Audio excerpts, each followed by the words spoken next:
Questions about the future of the Solarus telecommunications company in Wisconsin Rapids. That's after their former CEO calls for a new board of directors. Good evening, I'm Eric Morochak. And I'm Melissa Langman. Joining us now in the studio with a look at what shareholders need to know, News 9's Sabrina Lee. Former Solarus CEO Justin Hebner was terminated on May 4th of this year. Now he's coming forward and calling on shareholders to take action on a new plan for the company.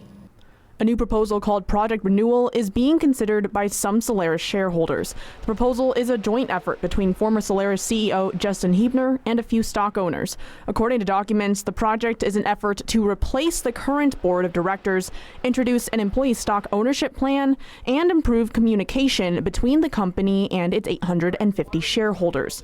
The current Solarus board president says they haven't seen any issues with communication with their shareholders. Now, I think we've always tried to be as transparent as we can, and if stockholders have questions, we answer questions. But shareholders say differently. And we haven't had much correspondence with Solarus over the years, but in the last 2 months, we've had more correspondence in their 100-year history. The biggest concern addressed by Project Renewal revolves around the current board of directors and their compensation.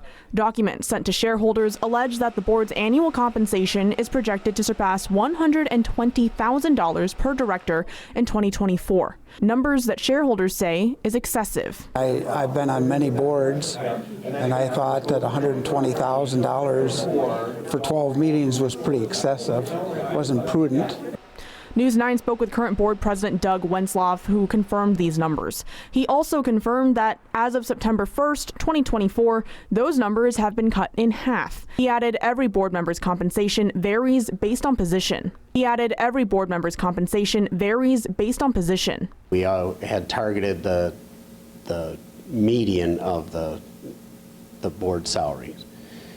We recently reduced our fees to the mean of the salaries, which is significantly lower. But shareholders say the timing of that change is odd. And I thought that was pretty weird why they couldn't do that prior.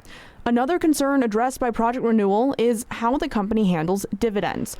For the past decade, Solarus has been borrowing money to cover stockholders' dividends. That's due to the costly process of installing fiber optic cabling. Wensloff says he expects that process to come to an end this year.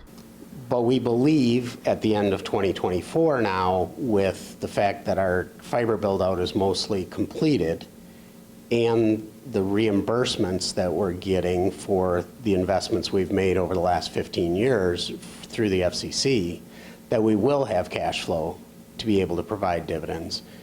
Under Project Renewal, the reduction of board director compensation will lead to an increase in shareholder dividends. Ultimately, the dividend would improve because of the change in compensation. So we're looking at, probably a $14 to $16 dividend versus the current dividend today. When it comes to the employee stock ownership plan, Project Renewal also wants to make it easier for employees to access company stock.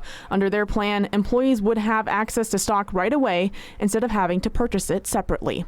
Proponents of Project Renewal say they already have enough votes to force a meeting on these issues. That meeting has yet to be scheduled. Solarus did confirm receipt of that request. In studio, I'm Sabrina Lee, News 9, WAOW.